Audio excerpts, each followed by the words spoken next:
So could you give us a brief overview? I think we'll dive straight in into what Levelset was. Yeah, I mean, at its core, what Levelset is we looked at this problem, which is that it took too damn long to get paid in construction, right? And it's too stressful. And basically wherever you looked across the construction chain, suppliers, subcontractors, general contractors, owners, they all had stress around cash and cash flow and payment, the payment process, not getting paid fast enough, all these things. And so that's what Levelset did. Our mission was to empower companies to always get what they earned in the industry. And what is your way of tackling problems? Like when you found yourself within the construction space, like how do you approach problem solving? Because it seems to me like this is kind of, I don't want to say it's a key to your success, but part of what it's contributed to. I never thought about it like that. I don't have like a little notebook with the Scott's problem solving approach. Why people at the time that you built the technology were willing to adopt it to solve their problem? Like, was it because the product you created was so good that people were like, this is no brainer? Or was it that the problem you were solving was so strong that they were like, I'll do anything to solve this? Definitely wasn't because it was so good. Some of the early development was me. So definitely wasn't a great product. I think the answer is that, look, they were solving this problem, right? We weren't coming in telling a bunch of people in the industry to do something brand new. They were already doing it. They were doing it with tablets and chisels and pen and paper. They were using service providers all over the place. So we were really, what made us work early on is that we really like stepped in and was a substitute for something they were already doing. At what point did you get interest from people like Procore? Procore came like a thief in the night. Okay. Right? They went public in 2021, early 2021. They had a bunch of capital at their disposal. And as it turned out, which I didn't know fully at the time, although I knew I had interactions with different people at Procore over the years, I didn't know quite how much Tui, the CEO there, and Paul, the CFO there at the time, had their eye on fintech and construction payment. And so when they went public, it seemed to be, at least my perspective now and then, it seemed to be that they very, very, very specifically wanted to acquire something in this space. They were highly motivated to do it.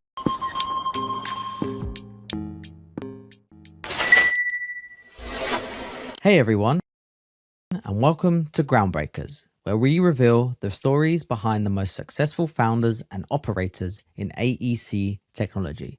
From exits in the multiple hundreds of millions through to the struggles of building in a resilient industry, we've got you covered. Before we get started though, if you're a startup founder or operator responsible for innovation in your company, or you want a deeper, more insightful look into technology in AEC, you won't want to miss our newsletter.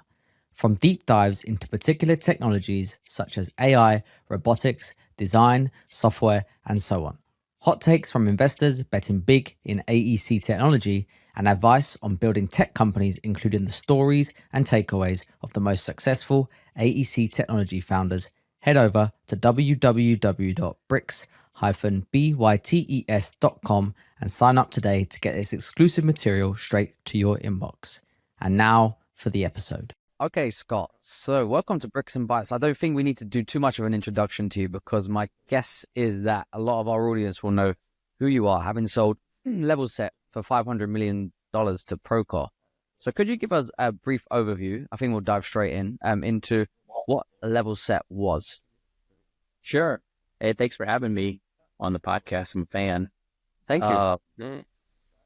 Yeah, I mean, at its core, what Levelset is we looked at this problem, which is that it took too damn long to get paid in construction, right? And it's too stressful.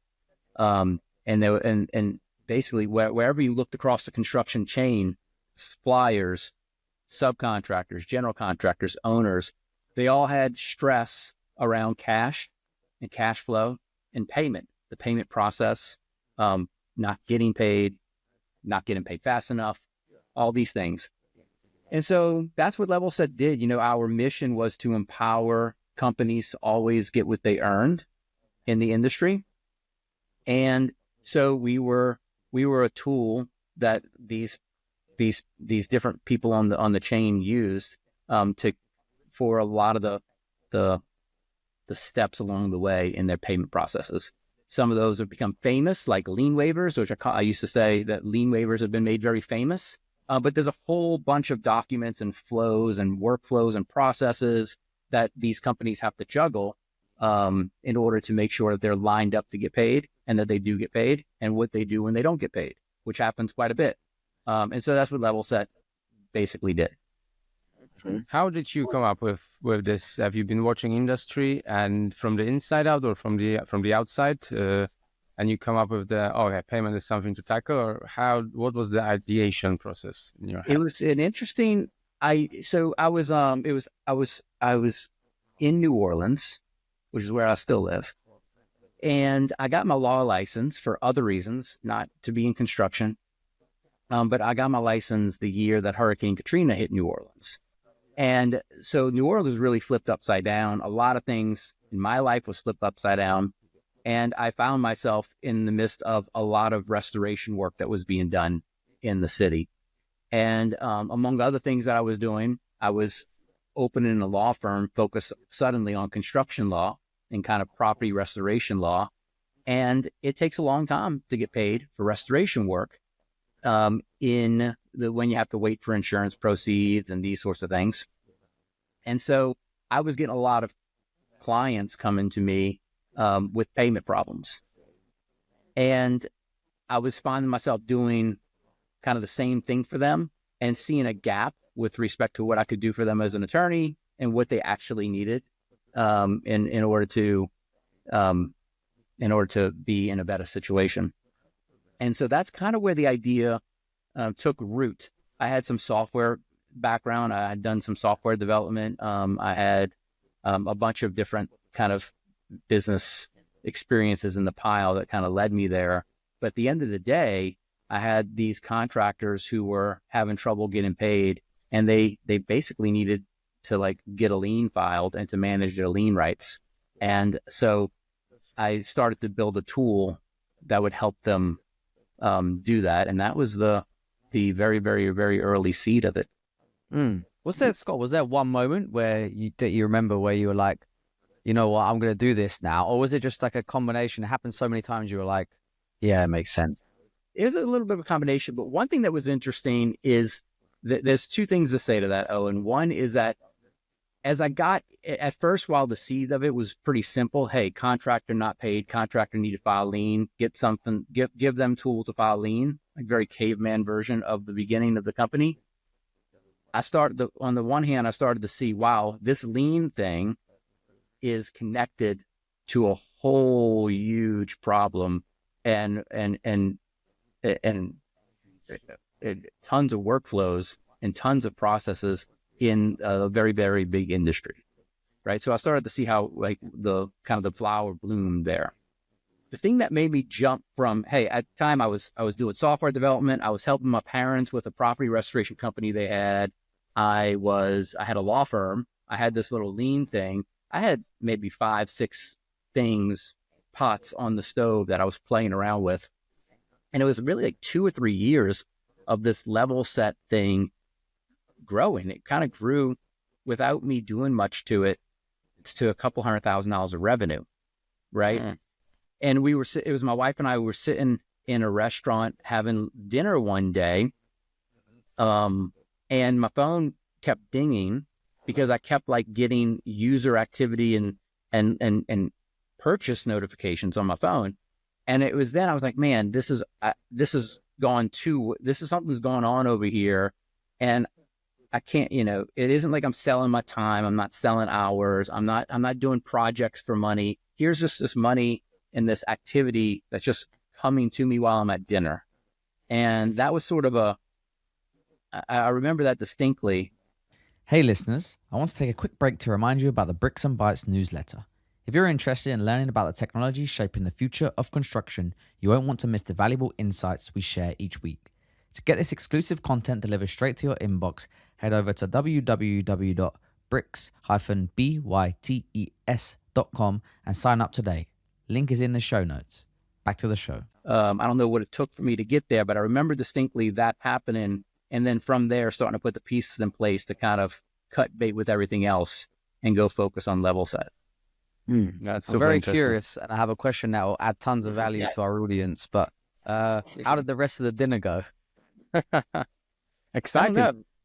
Yeah, I remember going to the dinner. I remember that happening at the dinner, but then the rest of it, I probably just drank a little bit more and went home. So can you help me connect the dots a little bit? So you were interested in software development. You were an attorney, Yes. right? And you created a construction tech startup. How did it all? Where did it all started? Like maybe, I don't know, earlier in your life that you were. Why were you interested in software development actually? All right, so I have a very interesting, unique kind of story that's a little bit of a gift. It was like a gift to me growing up, which is when I grew up, my parents were entrepreneurs themselves. They started like a chain of grocery stores in the New Orleans area. And so I grew up in the grocery business. I was like very, very, very aggressively in the grocery business. And for some reason, I sort of like around the early high school days, I sort of like drove my niche in the family business, started to become all the computer stuff they had, right? So we had like, you couldn't get a point of sale system for a grocery store back in the day by getting Toast and setting up an iPad. I mean, point of sale systems were like monster investments, and they took a lot of programming. And so all of a sudden I was like programming point of sale systems. I had a friend in high school who was really into very early like HTML and PHP development and just building like little fun sites. We built a site for like a band that we were following. We built a site we started building these websites that turned into a small, like very early, late 90s, early 2000s software development company. We were building. So you were part of a bubble as well. Yeah, but I wish I was. We built like a blog for ourselves. We never did build Blogger, but we did start to build like, I built like a multi-tenant platform for career services offices for a college, right? And then I started selling it to other colleges and things like that. When I graduated college, my dad and mom's business was doing very well. And I was kind of pushed or motivated to go to law school because there was a lot of legal stuff that they were starting to encounter with their business. And no one in my family had even gone to college. And so I went to law school with that in mind. And then I graduated law school. At the time I graduated law school, I had all this like grocer experience, this entrepreneurship experience. I had a web software development company building like these small multi-tenant things, starting to sell software at a small scale. And then I had a law license, and then Hurricane Katrina hit, and all of a sudden we're in a property restoration world, right? And so I had just a very kind of like sorted kaleidoscope upbringing, with a natural inclination towards technology. And so by the time I was 24, 25 years old, I had a whole lot of depth with respect to like what I had experienced and sort of the disciplines that I knew. And construction was almost like thrown on me more than me finding my way. It started on August 28th, 2005. Construction was nowhere in my life. And then on August 30th, 2005, construction was everywhere in my life. So it sounds like you can find yourself and immerse yourself within a problem and tackle it in a very successful manner. What is your way of tackling problems? Like when you found yourself within the construction space, like how do you approach problem solving? Because it seems to me like this is kind of, I don't want to say it's a key to your success, but part of what it's contributed to.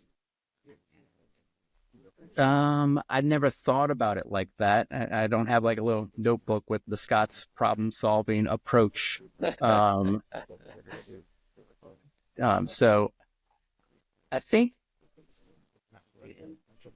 one thing that happens when I really don't know how to answer it, Martin. On the one hand, one thing that comes to mind is that I kind of listen to the problem, right? Like I listen to, I don't take an approach of how do I go solve the problem. I internalize the problem. I listen to the problem. I hear something about me hears the problem. And I think there's probably some way to unpack that over a longer conversation of what does that mean to be able to listen to the problem and hear it. And the other thing about me that I've discovered, and this is also probably a longer conversation that I can't quite unpack, is I got a very contrarian nature. Oh, right? now Martin's your top fan. So it's a very uncommon occurrence when I'm talking to someone and they have the same like perspective towards a problem as me. And I may not be right, and I'm probably not right a lot, but I do find myself different a lot. And it's a problem sometimes, right? Because you're that contrarian. You want to socialize with people sometimes, right? Or you want to get along in a corporate environment. There's lots of reasons to like for that not to work for you. But at the end of but a lot of the times, as what has got me to be successful, or what is successful about solving problems, to get to your question, is I find myself going about them in a way that others don't, for whatever reason. I don't know. And so I don't know what the checklist is to give people on that. The magical answer. Right. I think I do, and I'm not doing it for everything. I don't have a magic wand.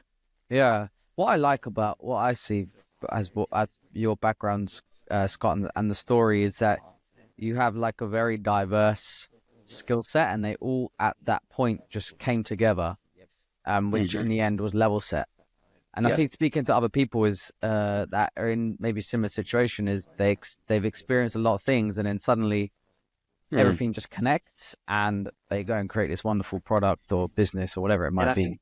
I think that's what contrarianness actually is that it's that I deeply understand a variety of different things, and then when something comes on my plate, I kind of like cross-pollinate and pull a bunch of stuff into it and create something that wouldn't otherwise be created, or create an approach that wouldn't otherwise be created because of just my particular, the depth that I have in a few different disciplines. And so for sure, at 24, 25 years old, I think it was 24 when Katrina hit in August 2005.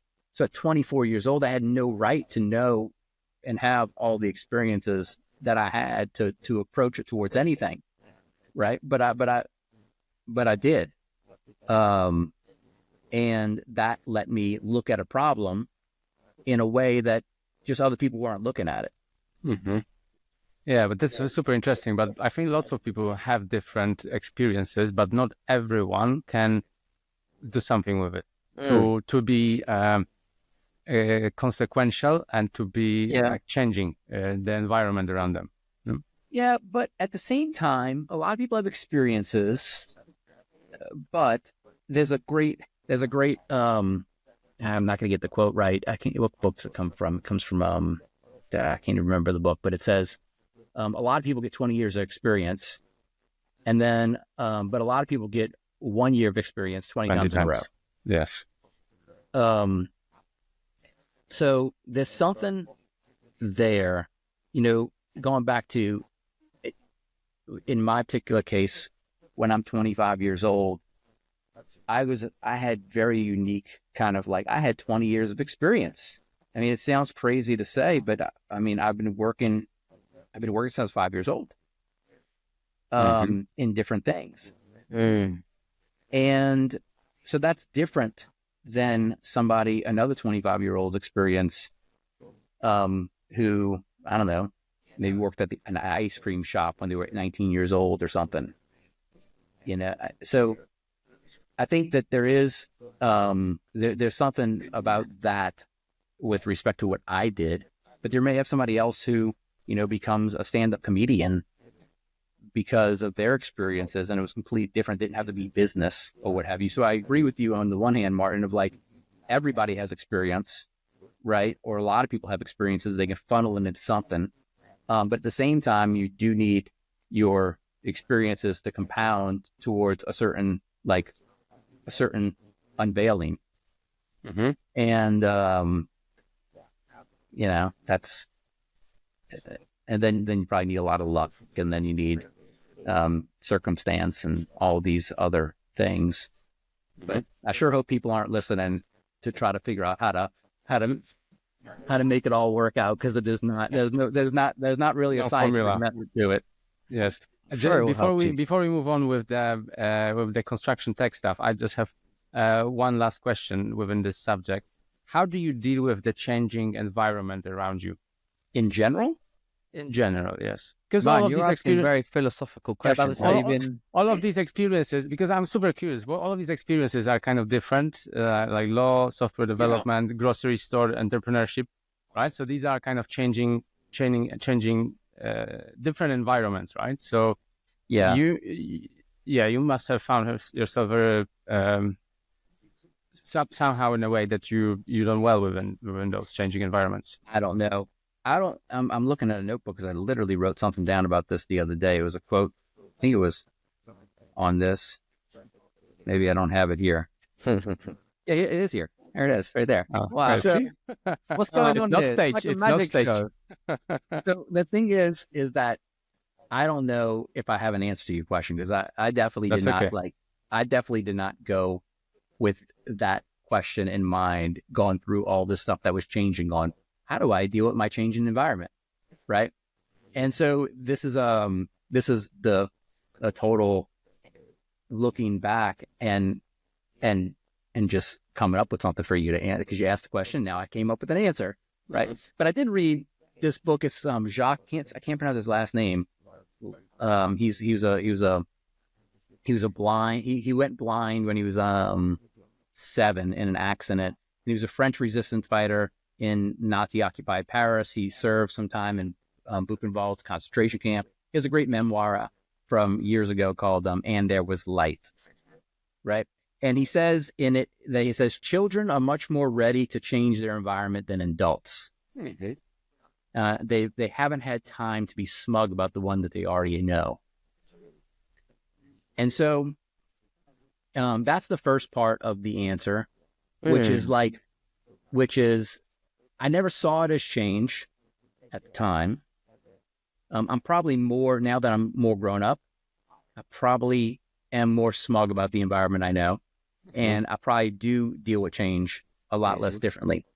But when I was in the throes of change, all that stuff, I didn't see it that way. Of course. I didn't experience it that way. And then he goes on and says, grown-ups believe this, they criticize that, they call table, they call money. They repeat the same phrases, and they always forget the heart of the matter, which is that the world is double, triple, countless, and forever new. And beautiful. So, yeah, right. It's a beautiful, that's why I wrote it down. Yeah. It's beautiful. And I think that's like the secret, which is that you have to see the novelty all the time, right? And you have to It's not change. It's just more, right? It's just more. Very nice. Shall Bring we us go? back, Owen. Bring us back. Yeah. No, let's go. Let's segue back. That was a nice. Bytes. It's like this, like real. We're supposed to talk about real, tangible shit. We'll get there now. Scott, question about Levelset. Why people at the time that you built the technology were willing to adopt it to solve their problem? Like, was it because the product you created was so good that people were like, this is no brainer, or was it that the problem you were solving was so strong that they were like, I'll do anything to solve this? Definitely wasn't because it was so good. Some of the early development was me. So it definitely wasn't a great product. I think the answer is that, look, they were solving this problem, right? We weren't coming in telling a bunch of people in the industry to do something brand new. They were already doing it. They were doing it with tablets and chisels and pen and paper. They were using service providers all over the place. So we were really, what made us work early on is that we really like stepped in and was a substitute for something they were already doing. And we've had to make it, we struggled with that a little bit in the beginning, where we weren't going to these folks and saying, hey, you're doing this today, use technology. I never liked that approach. I still don't like that approach when people say, you need to digitize, you need to use technology. Like, I don't think anybody goes around saying, boy, we need to digitize this year. Or we need to, some people may say it in meetings, but these people probably aren't very successful. Yeah. What do I mean? Right. So we were, we almost simulated non-technology for people, right? So it was you're going to a service provider. Sometimes people are going to collection agencies or lawyers or a variety of places to get help with these documents that our system could do in the early days. And we say, don't go there. Use this. Come to us. And it's, the same thing for a better price, or the same thing with a few better bells and whistles. So we were never advocating use technology. We were advocating use us. And then starting to sell why to use us, right? It's, it's better. Now you're selling your value, right? So that's a long-winded answer of saying that it was not, we were never making it. I can't recall very often making a pitch to like use technology, and had to mask the fact that we were technology a little bit. Scott, what was the inflection point that you started thinking that their Levelset can be something? Well, one inflection point was the dinner that I told you all about earlier. Yeah. That kind of was one inflection point. Did you think that you will sell it for $500 million at the time? No, I did not think that. I did not think that for a little while. Another inflection point was, we went, that was about 2012 or so when I did that. And I said, I'm going to go full-time work on this thing. Then it was like 3 years later, 2015. That's another secret to the Levelset success story, is we just had so much time to marinate and I grow naturally. We didn't get a bunch of venture capital and an angel round with an idea on paper and then have to go chase a certain milestone. We had years to develop our product, develop our point of view, develop our strategy, get customers, get a team, get our team saturated to understand this complicated problem. We had years, because it was from 2012 to 2015. We had really worked without funding at all. Got it to about probably $2 million of revenue. Was cash flow positive. Understood a lot about our business. Built a small team of people who understood a lot about our business. And then in 2015, we got 3 term sheets for an investment round. One was the term sheet we got, which was Brick and Mortar Ventures. It was the lowest valuation. The other was a local New Orleans-based financer with a better valuation. And then the best valuation was an acquisition offer we had Already. at that in 2015, where I owned basically all the company. It was a good deal. I think it was like price $15-16 million at the time, 2015. And so that was a little tempting. But that is another inflection point where I sort of decided that I wanted to take venture capital. I understood with wide eyes what it meant to take venture capital, right? It wasn't, I at that point, it was very thoughtful. I was turning down money in hand to get real money in hand, $15 million in hand to take a larger swing.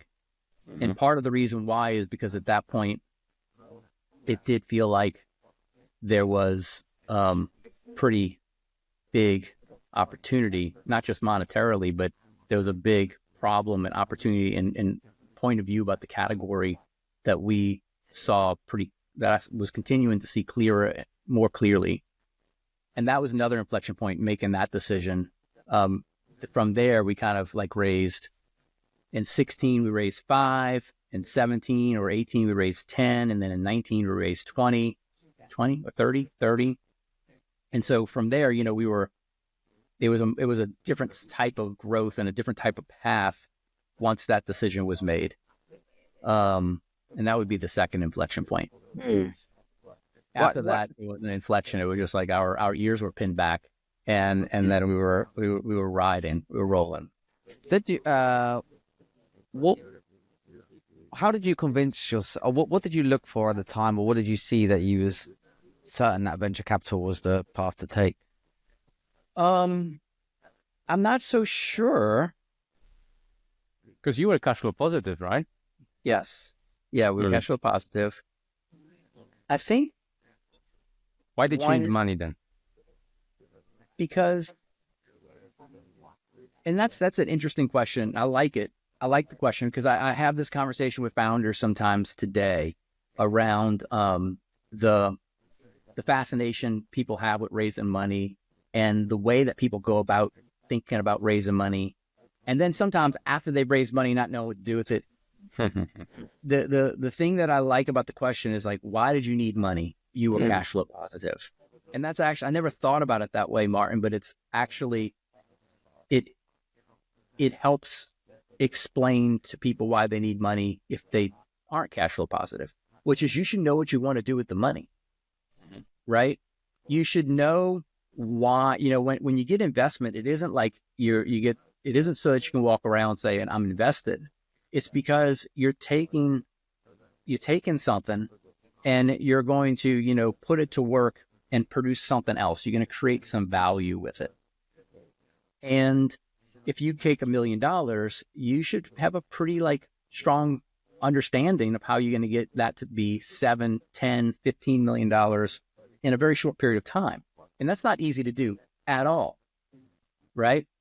So when people take money, that weight should be on their chest of understanding how they're going to produce so much value, Exactly. which is an abnormal thing to do.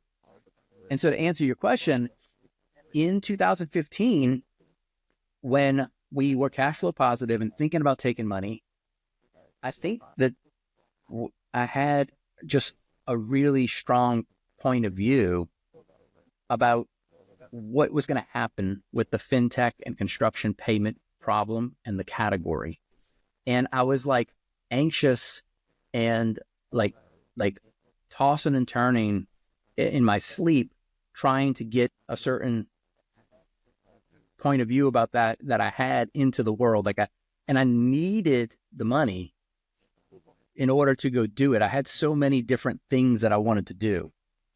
Not only to develop the product, but to develop the go-to market and the different types of things we wanted to build. I just couldn't get to it, right? Without investment. And so it was a very pure moment where I had things that I knew I wanted to invest in, and I could not invest in it without money, the cash flow wasn't enough to dump into those buckets. And that's, I think that's a very healthy thing that everybody should have when they raise money, that it should be you should have these things that are bothering you inside that you need to invest in because you know how much value it can create. Very good. So, staying on the subject for a second, maybe, what have you got any advice for people who are raising money in terms of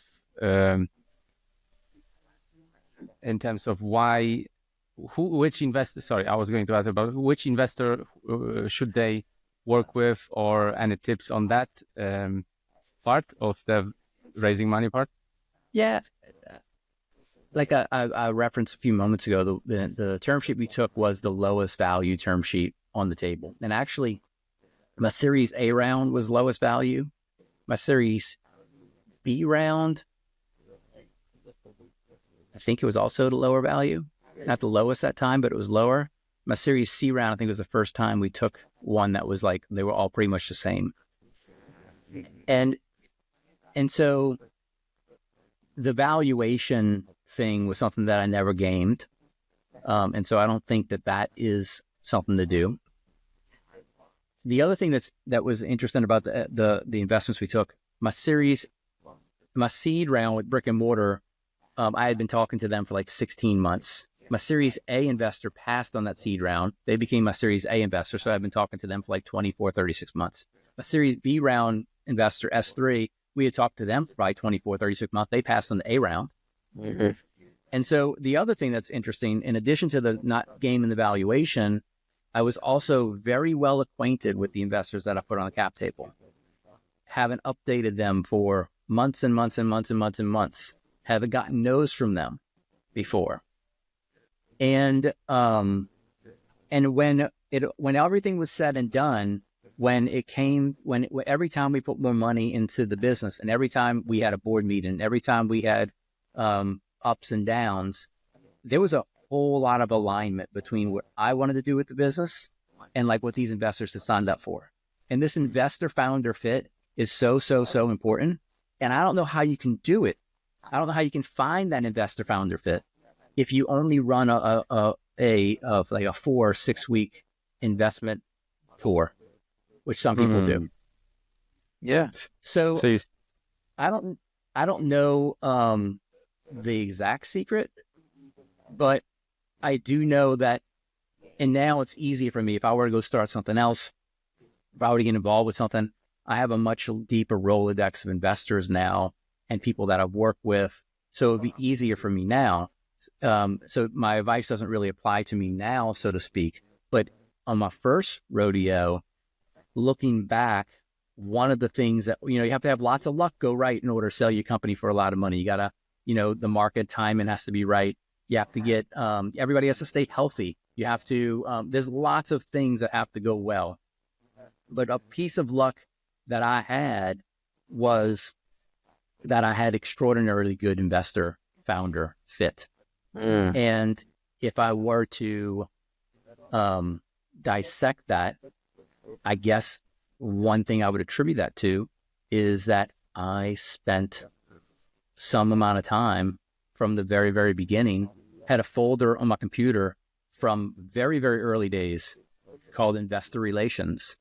And I would, for prospective investors and existing investors, I coddled those relationships and worked on those relationships for some percentage of time for an extended period. And I got to know the investors that I would be putting on my cap table and be putting on my board, and there was a good fit, and that was another stroke of luck and good fortune that we had. And so I think that's a very valuable piece of good fortune to have. If you want to build a company, you got to have a good experience with the people on your cap table, especially the ones that are on your board, or that's going to be a very difficult hurdle to go about.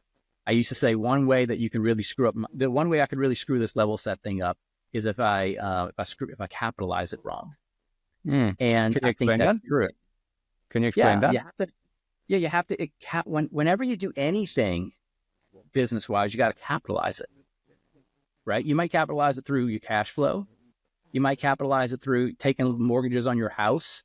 You might capitalize it through getting investors. And there's a whole long list of type of investment you can get. You get bank loans, you can get private equity, you can get hedge funds to invest. You get all kinds of ways to capitalize what you're going to do. And how you capitalize your business is going to kind of change the complexion of what your business is. So my dad and mom with the grocery business, when I look back at their business, one reason they had a very nice asset. They grew this to be a very nice business. It all fell apart when Katrina hit, but nevertheless, before then, they had opportunities to capitalize it. They didn't understand those opportunities. They didn't even finish high school. They didn't understand capital. They didn't understand that, hey, there was a private equity opportunity here.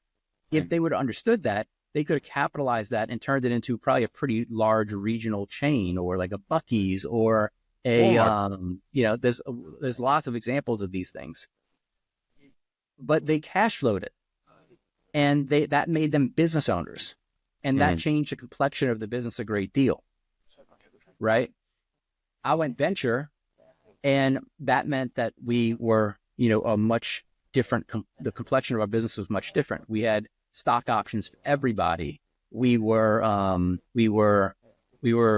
working on building the value of the asset and for a different outcome.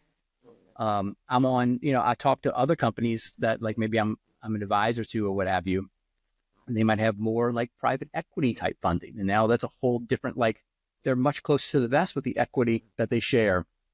They're much different with respect to the type of outcomes they're looking for, which means they're going to invest in different things. They're not going to invest in some of the long range, big bet type of product or go-to-market innovations that I had the appetite to.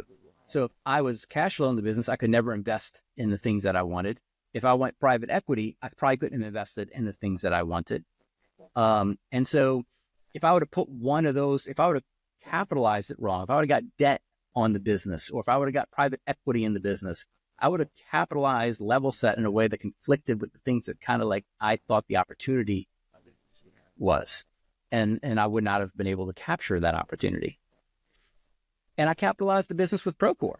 When I sold the Procore, that's another capitalization event, right? I made it was just another capital decision of how do we capitalize the thing that we want to do. And did I capitalize it wrong? I mean, maybe at that point, right? So you can screw up the business by capitalizing it wrong.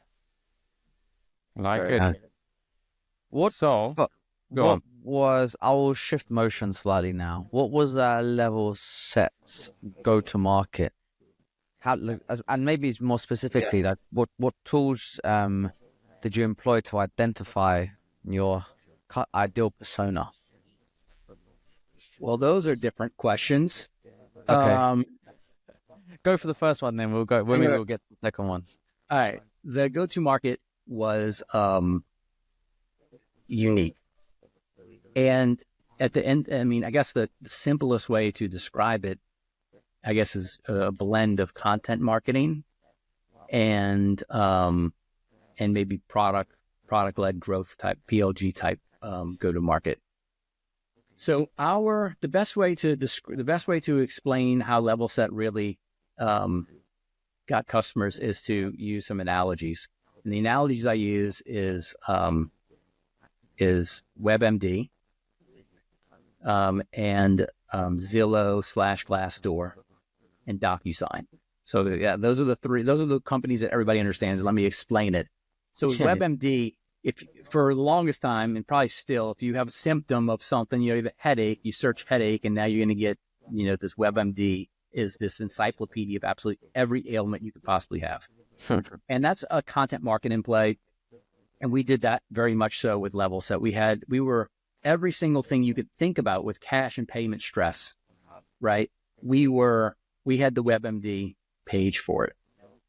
And that created a ton of traffic and a ton of leads, ton of organic leads. That was combined as we grew some of the things we invested in, because we wanted to think this is some of the stuff that was like in my stomach that I needed to get out, that I needed money for. We started to build out like, we had every construction project and every general contractor, and every contractor had like a page where our product was starting to publish content, kind of like a Zillow with all the properties, or a Glassdoor with all the companies and the reviews, right? So we had this user generated content, this product generated content, and then we had our WebMD generated content. And at scale, you know, when we sold, we probably had north of 750,000 or 1 million visitors a month coming to Levelset, and tens of thousands of leads, tens of thousands of leads just pouring in. Like leads were never a problem for Levelset. That's brilliant. Good question, Scott. On side, every document we sent out had, this is a little similar to Building Connected. Every document we sent out needed to be signed, needed to be returned, needed to be received, needed to be organized. And so we had this natural PLG hook in our product as well. And from a go-to-market standpoint, it was then inside sales going after that and trying to rank and score which lead to go after, because there was so many, which lead to go after, how to distribute it. So there's a bunch of revenue operations in the pile to figure out, you know, of all this abundance of activity and inbound interest, you know, who should we go and target? Can you talk a little bit more about, like, if someone landed on a WebMD article, say, let's just use the analogy for there's a Levelset article, but so the audience understand maybe. Was the idea of the content to convert them into a lead, right, like as soon as they landed, or was there a bit of a funnel, or how did that work? It was a bit of a funnel, I guess. So actually, the best way to explain it is to go to like a core value of the company. And this core value got developed over the years and eventually kind of sprung from our sales team. And the value was help first. So the notion there is like, there's a great book, Adam Grant wrote this book, Give and Take, about the power of like what you give versus what you take.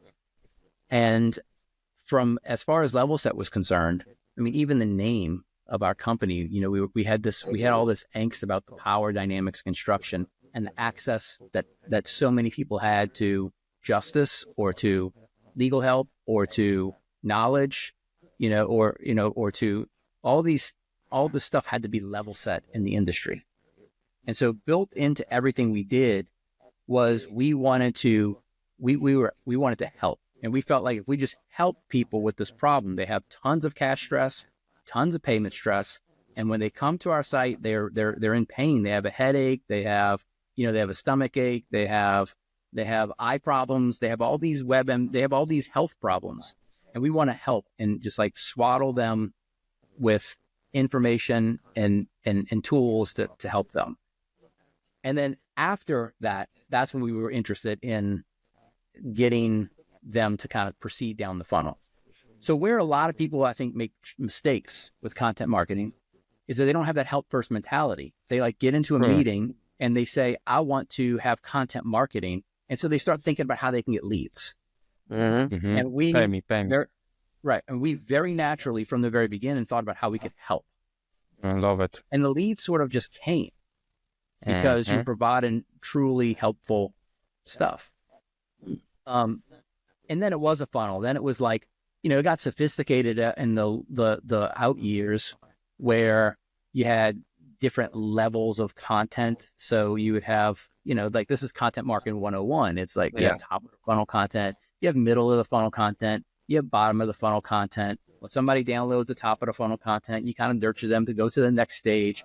All that stuff being what it is. I just like conceptually, I think we honestly did it, but I think I like conceptually to not go tackle content marketing because you think there's a content marketing opportunity and you get some content marketers in the room and they start putting the funnels together.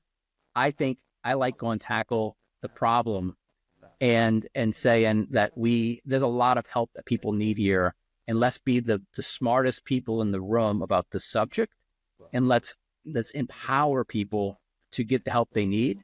And then you can go hire the technicians to come in and make the funnel more streamlined, which is what basically they did.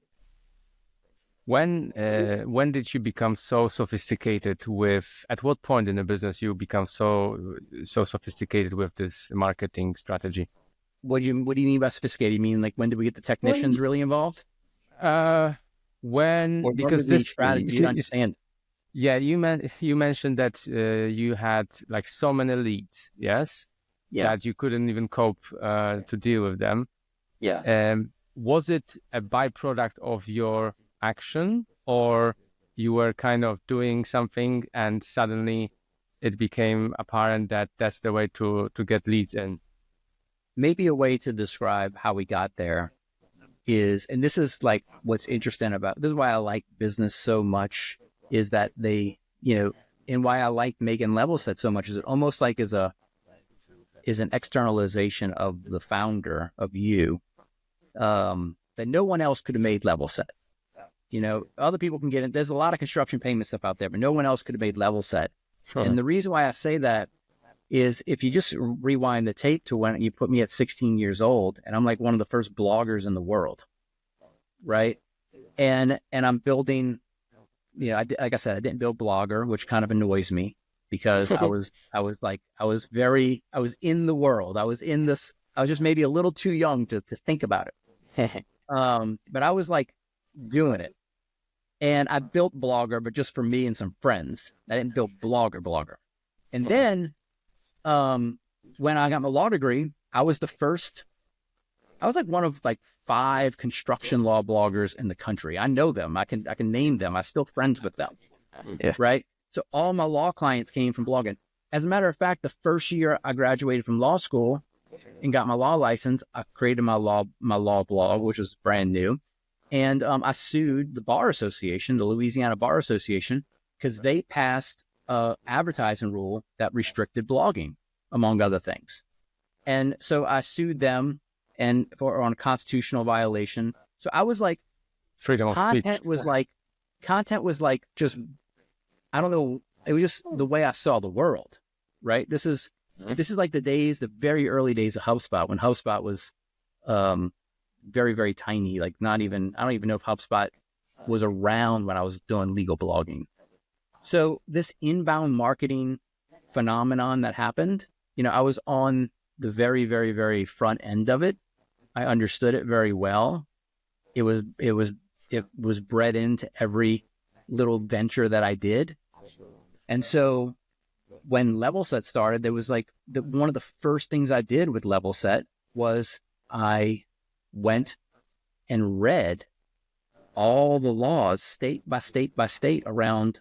There's a lot of different laws related to construction payment, like a whole lot.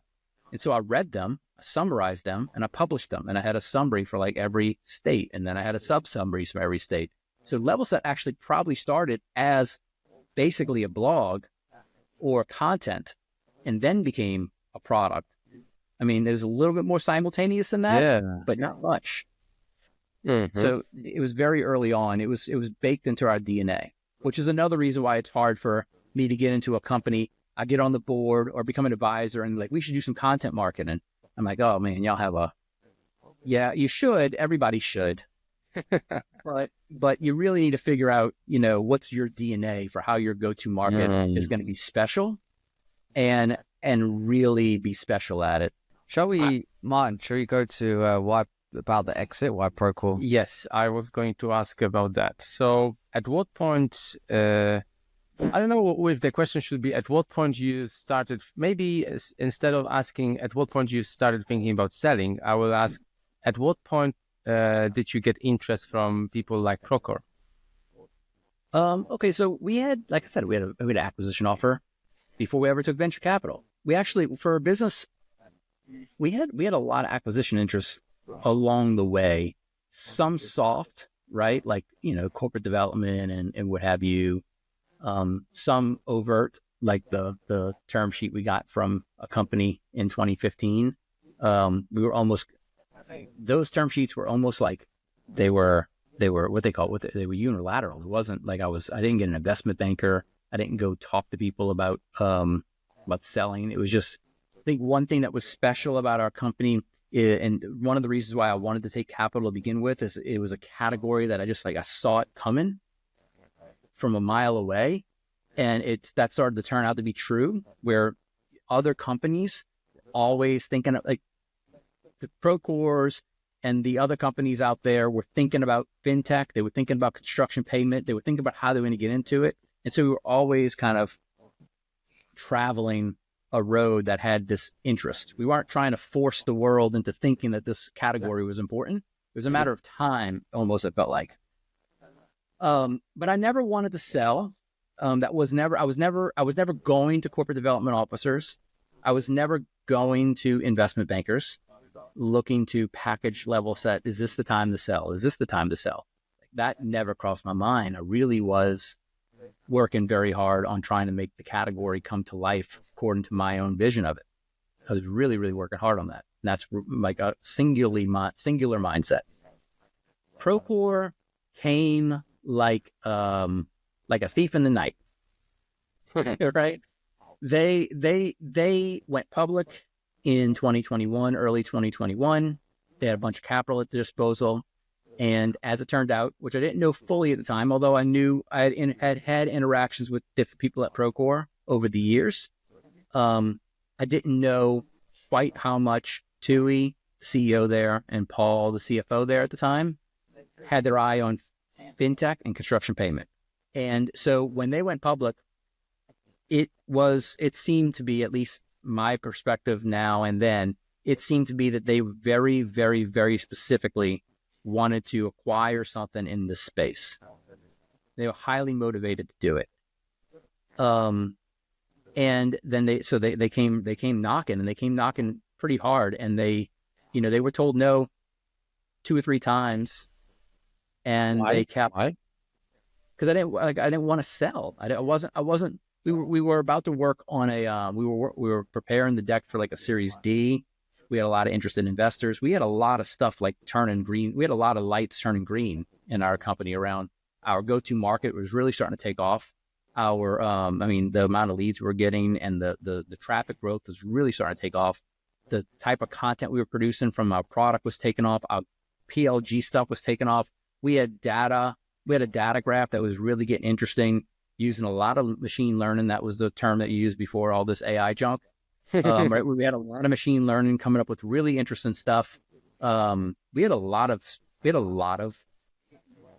those investment ideas that I had. They were like coming to life, and it started to feel good. And I wasn't in the business, and I wasn't selling. I had this vision of the category that I wanted to develop. Procore convinced me at a basic level. Procore convinced me that they were really motivated to go into the space. And they convinced me, to get back to what I said earlier, that this was the best way to capitalize Levelset and that vision that I had for the category. I think that's what it boils down to with respect to like why I wound up selling, is that they came so motivated, and their terms started to get so good. The market was so high at that point, and I knew. So from a practical standpoint, I knew about like these market conditions, and thinking, man, it's hard. It's got more and more difficult to practically turn them down. I was like, what am I going to do? How stupid am I going to be to turn down this, and then go into the woods with my ideas, which would have turned out to be a very hard 2 to 3 years. Right. We just got through COVID, which was a surprising fine kind of thing for our business. Right. But it's still an example of things that are out of your hands. Yeah. Right.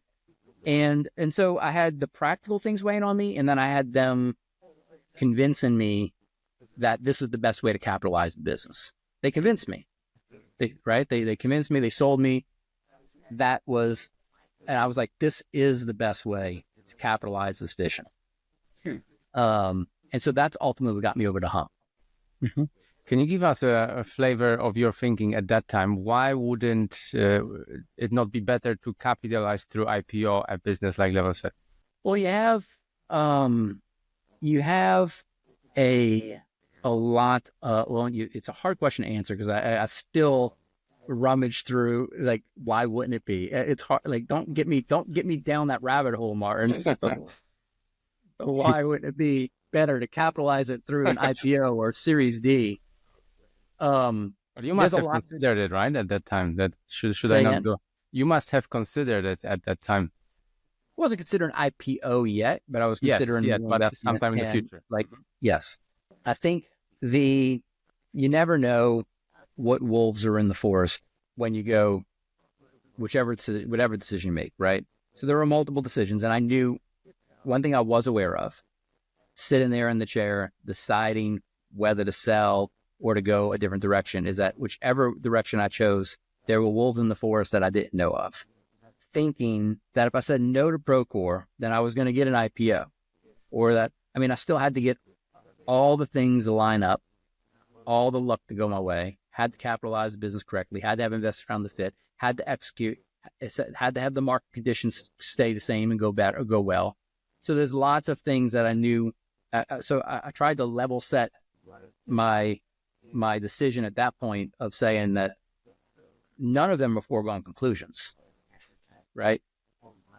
So when you looked at Procore, they had a lot of advantages, right? They were they're well capitalized. So you don't have to, it takes away possibly one of the luck things you have to have go your way, right? You have the capitalization, although that was maybe wrong. Then you have their market exposure, right? With respect to their customer base and just their reach of their go-to market reach, which I don't know, maybe that was wrong because we may have had a bigger go-to market reach than them, right? Then you have data, where we were getting very intrigued by our own data opportunity, and Procore seemed to have a lot of data. We may have been wrong there too. So there was a lot of things that kind of that was gone into the decision rubrics, and I don't know which one. Like I said, there's wolves in the forest and in each direction, so I don't know which one is better. But these are some of the things that were going into my mind of why it would be better to go the Procore route. We had people, the team that we had working at Levelset had been working there for some of them 8 to 10 years. And it's like, are we ready to sign up for, if we say no to Procore, then we're saying yes to a 4 to 6 year push. That has to go right every step of the way. And if anything goes wrong, if the market changes a little bit, which I was pretty sure they were going to change for some degree, then we're at least 2 to 3 years out before we even get back to where we are, right?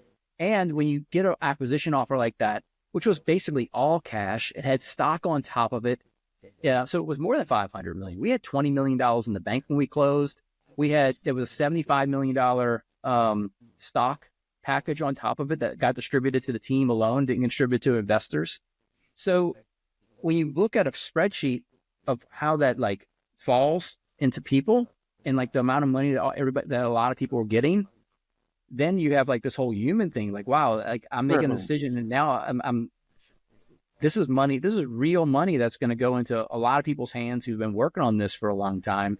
And now I'm going to go so that I can go play with the wolves in the forest for the next 4 or 5 years and see what happens.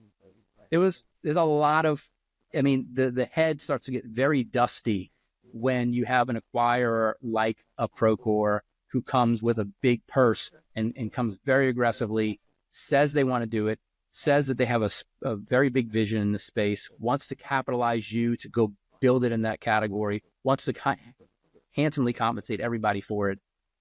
It's hard. It's very, very hard to say no to. there are stories of people say, like the stories of the Mark Zuckerberg saying no, and then going off and building a whole, but that is like that's a very small percentile story, right? And it's a very kind of like narcissistic, selfish story in a way, because then it comes right back to like this. I'm the only one who's going to really benefit from that. Yeah. I mean, other people will benefit a little bit. Maybe I can make, instead of making people have $10 million, maybe I could have had some people make $50 million, or I don't know what that is, but at the end of the day, it probably comes down to me and like, no, let's keep the Scott show rolling. Very good. One more question on this side. What were your conversations with your investors at that time of selling?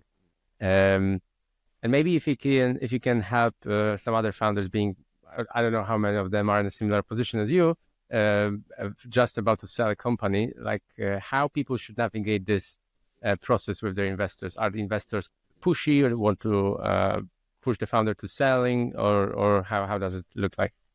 I think you go back to, one thing you got to go back to, you got to look at your own investor base and figure it out. I go back to the investor founder fit.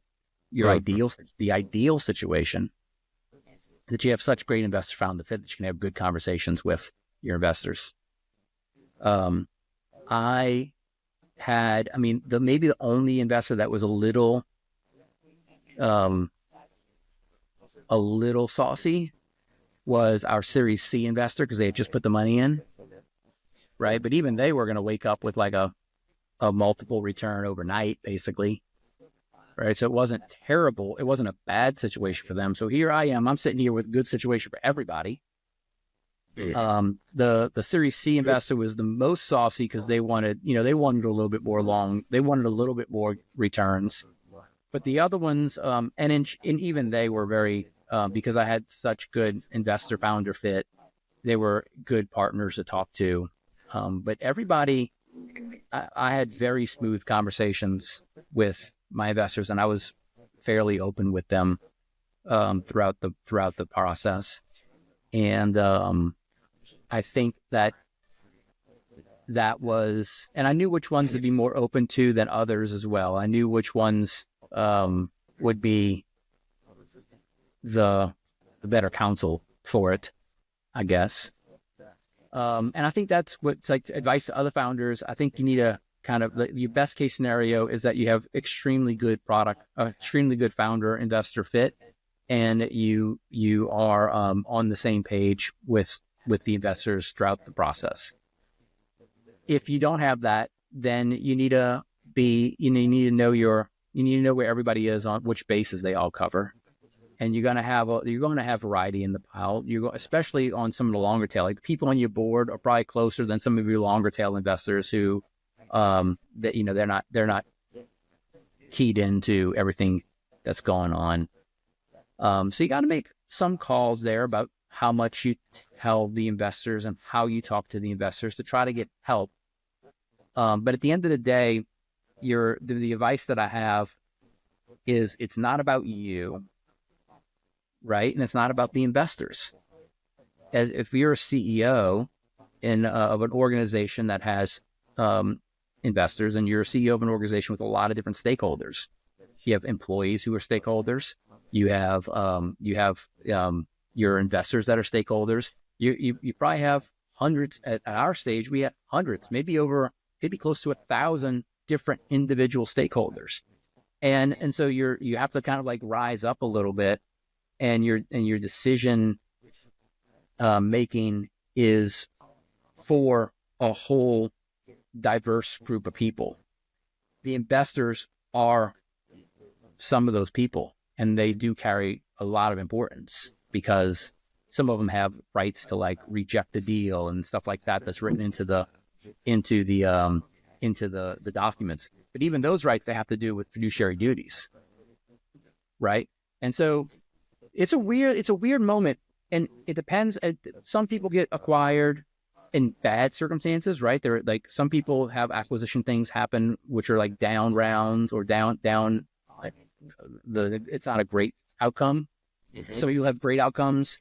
At the end of the day, it's a very weird moment where, unlike any other decision that you have with your board and with your investors, this one, everybody kind of comes to it in a different mindset because it's the end, right? This is different. And part of that mindset as the CEO, you have to like have this kind of fiduciary point of view as well, I think. And you got to think broad and wide a bit too. And that may make you cross with an investor. It may make you cross with a stakeholder. And you got to that there's a lot of things that has to go into your decision making. And it depends on the investors you have and the board members you have to how that possibly gets navigated. Just looking at the clock, I think we're just for the benefit perhaps of our listeners here. We have broken, or we plan to break this down into 3 sections. I think we're about halfway through the first section. Yeah. So Scott, that means at least another 1 to do the second half, 2 to do section 2, and 2 to do section 3. So we need another 5 podcasts with you. Okay. Yeah. About to say, I got to go. We're claiming the right to do them now. Maybe one last question on the subject of exits, and then we'll wrap this up. But Scott, is there? I suppose a lot of people are building companies with exits in mind. Are there 1 or 2 things that founders should be doing to make their business more sellable, exitable? If that's even a word. The stock answer I have when talking about exits is to run your race and focus on building value. And you can't, that whole adage about businesses are not bought, not sold, they're bought, right, is so true. At least in my experience, it's true because that's kind of like, so the short answer, Owen, is like, it's so hard to tell people what to do to prepare the business for an exit because it's kind of the wrong question. And you really have to build your business on your, go find have your point of view, run your race, build value, wake up every morning and think about how you can build more value, focus on the ground ahead, and the exit will come. And if it doesn't come, then you didn't build the value. It's like valuable things people want valuable things. Companies want valuable things. And if you stick to that kind of mindset, then you're going to serve all masters. If you look to the other mindset, which is how do I build something to get purchased or how do I set that up, you're going to miss something, in my view, right? You're gonna miss something. And so that's the best advice. And it's the best advice to cover all the bases too, because like I said, if you focus on building value, you're gonna serve all masters. That is how you position yourself to be acquired. There's nothing else you can do. It isn't like you can wear a pretty dress, or you can't go and you can't update your website to have different words on it. You can't. There's nothing else. The only other, maybe the only thing you can do is don't do things to make it harder. Mm-hmm. So don't build your corporation as an LLC that has, grandma overseeing this and don't do unusual things to complicate the asset that you'll eventually have to transfer.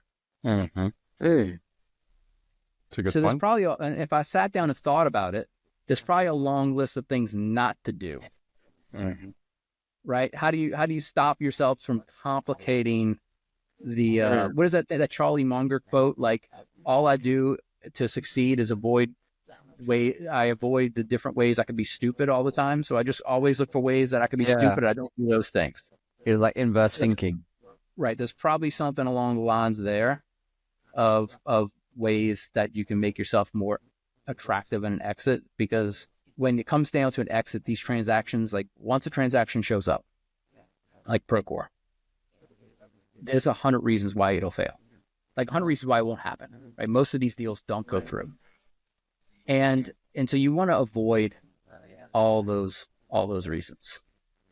You want to avoid all the reasons that will make it hard. You don't want to make them, if you want your company to sell, you don't want to have any headwinds that are there artificially, because there's going to be enough headwinds just trying to get the deal to happen when there is no artificial hurdles.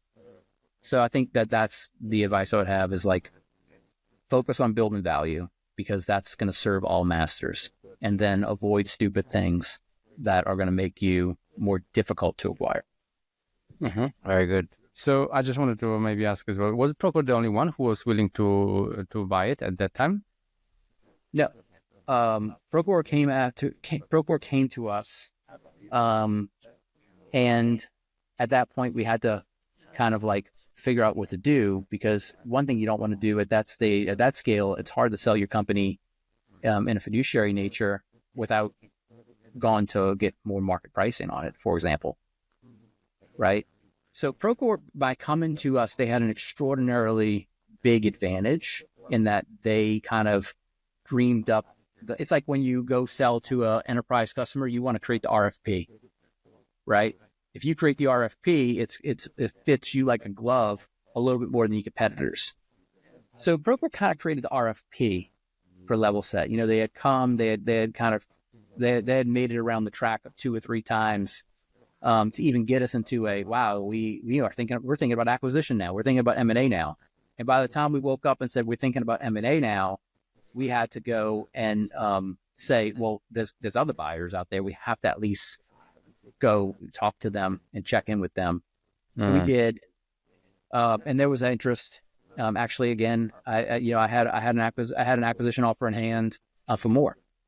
So did you create this market for this transaction? Like, did you go out to other people and talk? It was quick, and it wasn't. And there was a little bit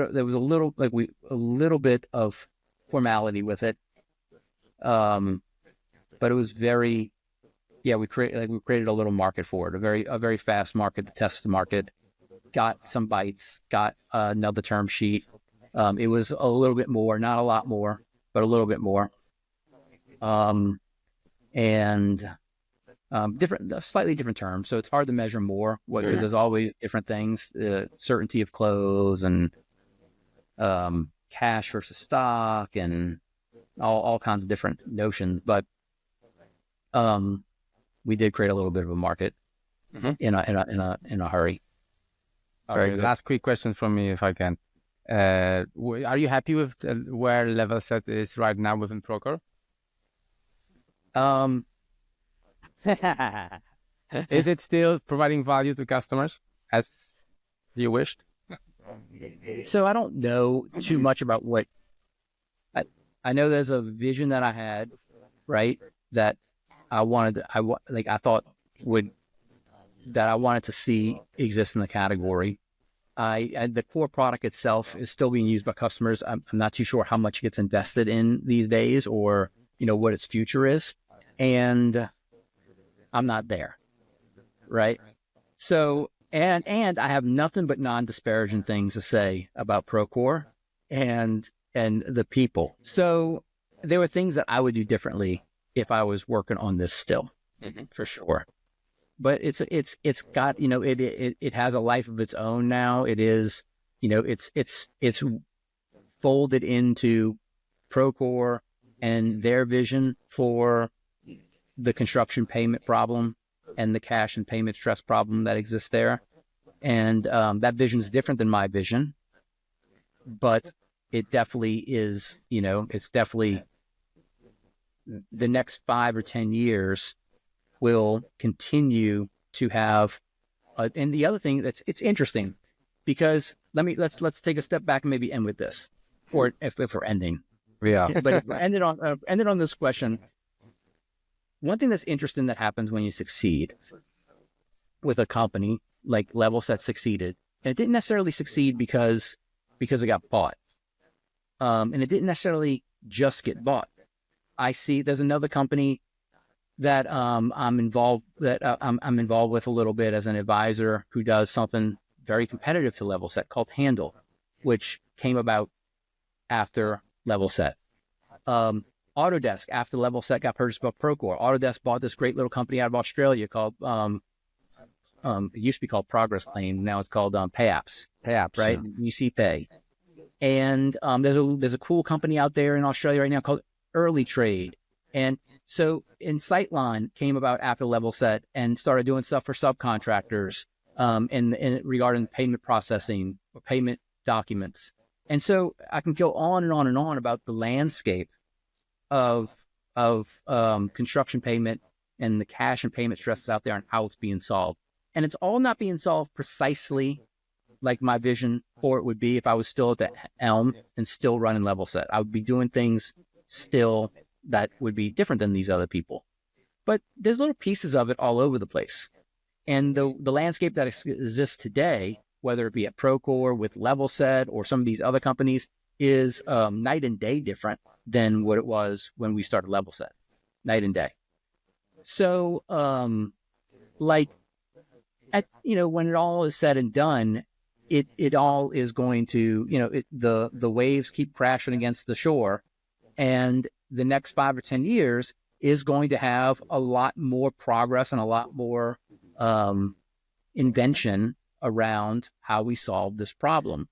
And I think that, Levelset did like give a little bit of direction there for that story. And I think that I like that. And I think that Procore buying Levelset was also in its own way a way of kind of getting a notch added to the whole category in a way. And so that made an impact there. And so would I do it a little bit differently right now if I was running Levelset at Procore, if I kept Levelset with IPO? Yes. But in the big scheme of things, who am I and what in the world is the right way and where's it all going to go? It's just a little feather twisted in the wind.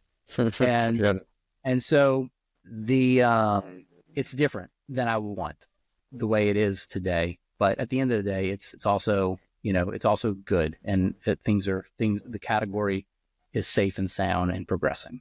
Okay, very good. And on that note, we shall wrap up. Scott, thank you so much.